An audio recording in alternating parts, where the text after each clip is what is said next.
আসসালামু আলাইকুম প্রিয় দর্শক, আশা করি আল্লাহর রহমতে সবাই সহি সালামতে ভালো আছেন। আমি আজকে বানাবো সম্পূর্ণ গুঁড়া মশলায় আলু দিয়ে গরুর মাংস রান্না।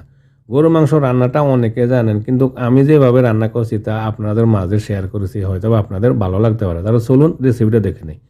এখানে একটা কড়াইতে আমি দিয়ে দিলাম পরিমাণ মতো কিছুটা তেল। তারপরে তেল দেওয়ার পরে আমি এতে দিয়ে দিব 2টা তেজপাতা। তেলটা একটু গরম হওয়ার পরে 2টা তেজপাতা টুকরা করে কেটে নিয়ে প্রায় 15 সেকেন্ডের মতো একটু ফ্রাই করে নিয়ে নিলাম। তারপরে এতে দিয়ে দিলাম 1 কাপ পেঁয়াজ কুচি। পেঁয়াজ কুচি দিয়ে আমি একটু পেঁয়াজটা বাদামি কালার করে নিয়ে প্রায় 3-4 মিনিট আবার একটু ফ্রাই করে বাদামি কালার করে নিয়ে নিই। কিছুক্ষণ পর আমি দিয়ে দিব এখানে 1 টেবিল চামচ লবণ। লবণ দিলে পেঁয়াজটা একটু তাড়াতাড়ি বাদামি কালার হয়, মানে পেঁয়াজ থেকে পানিটা কিন্তু ছেড়ে দেয় আর পেঁয়াজটা তাড়াতাড়ি বাদামি কালার হয়ে যায়। প্রায় 4 মিনিট কষিয়ে নিয়ে পেঁয়াজগুলো ফ্রাই করে নিয়ে বাদামি কালার করে নিয়ে নিলাম। এরপরে দিয়ে দিলাম 1 টেবিল চামচ আদা বাটা আর 1 টেবিল চামচ দিয়ে দিলাম রসুন বাটা। তারপর আদা রসুন দিয়ে 15 সেকেন্ড আবার একটু ফ্রাই করে নিয়ে নেব, এতে করে আদা রসুনের কাঁচা গন্ধটা চলে যায়।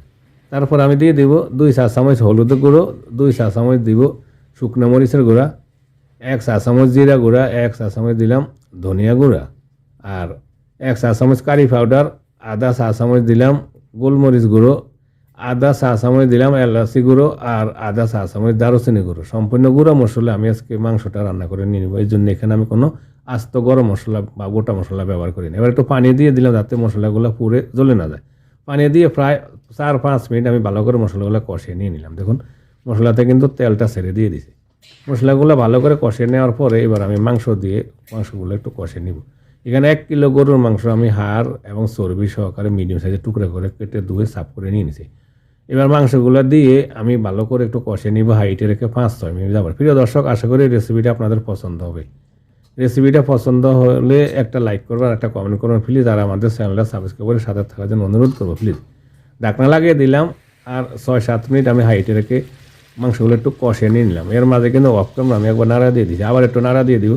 নাড়া দিয়ে আমি আবার ঢাকনা লাগিয়ে দিব, আর ঢাকনা লাগিয়ে চুলার হিটটা এবার হাই থেকে মিডিয়াম হাই করে দিব। মিডিয়াম হাই করে দিয়ে 15 মিনিট আমি মাংসগুলো কষিয়ে নিয়ে নিলাম। 15 মিনিটের মাঝে অফ ক্যামেরা কিন্তু আমি আরও 2-3বার নাড়া দিয়ে দিছি। মাংসগুলো ভালো করে কষানো হয়ে গেছে, আপনারা দেখতে পাচ্ছেন মাংসতে কিন্তু তেলটা ছেড়ে দিয়ে দিছি। এবার আমি এতে দিয়ে দিব কিছুটা গরম পানি, প্রায় 3 কাপের মতন হবে গরম পানি দিয়ে দিলাম মাংসটা সিদ্ধর জন্য। গরম পানি দিয়ে আমি একটু নাড়াচাড়া দিয়ে দিব, আর নাড়াচাড়া দিয়ে আমি চুলার হিটটা এবার আমি হাইট থেকে মিডিয়াম হাই করে দিব, মানে মিডিয়ামে একটু হাইটে রেখে 40 মিনিট যাবত আমি এইভাবে মাংসটা রান্না করে মানে ভুনা করে নিয়ে নিলাম। চলে আসলাম প্রায় 40 মিনিট পর। এর মাঝে অফ ক্যামেরায় আমি আরও 2-3বার নাড়া দিয়ে দিছি। নাড়া দিতে হবে, নাহলে নিচে লেগে যাবে। দেখুন মাংসগুলো কিন্তু নরম হয়ে গলে গেছে, মাংসগুলো ভালো করে গলে গেছে। এবার আমি দিয়ে দিলাম 2টা আলু, আমি টুকরা করে কেটে নিয়ে নিয়েছি 2টা আলু। আলুগুলো দিয়ে আবার মাংসের সাথে একটু ভালো করে নাড়াচাড়া দিয়ে দিব। নাড়াচাড়া দিয়ে আমি চুলার হিটটা এবার হাই করে দিব। হাই করে দিয়ে ঢাকনা লাগিয়ে আমি 6-7 মিনিট আবারও একটু কষিয়ে নিয়ে নিলাম আলুগুলো মশলার সাথে, এতে করে মশলাটা একটু আলুর ভিতরে ভালো করে ঢুকে। তারপর আবার একটু নাড়া দিয়ে দিলাম। নাড়া দিয়ে আলুগুলো কিন্তু এখনও ভালো করে সিদ্ধ হয় না, ভালো করে সিদ্ধর জন্য আমি আরও 1 কাপ গরম পানি দিয়ে দিলাম। 1 কাপ গরম পানি দিয়ে এবার নাড়াচাড়া দিয়ে দিলাম, আর ঢাকনা লাগিয়ে চুলার হিটটা আমি এবার মিডিয়াম করে দিয়ে প্রায় 15 থেকে 20 মিনিট আবার একটু রান্না করে নিয়ে নিলাম। চলে আসলাম প্রায় 20 মিনিট পর। হয়ে গেছে আমার আলু এবং মাংস রান্না। আলুগুলো নরম হয়ে গেছে দেখুন, আর মাংসটাও নরম হয়ে গেছে।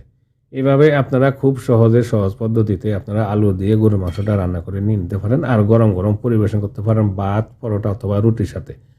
প্রিয় দর্শক, আশা করি রেসিপিটা আপনাদের পছন্দ হবে। যদি রেসিপিটা পছন্দ হয় প্লিজ একটা লাইক করবেন, কমেন্ট করবেন, আর ভালো লাগলে বন্ধুদের কাছে শেয়ার করবেন, আর আমাদের চ্যানেলটা সাবস্ক্রাইব করে সাথে থাকবেন প্লিজ। সবাই ভালো থাকুন, সুস্থ থাকুন, আল্লাহ হাফিজ।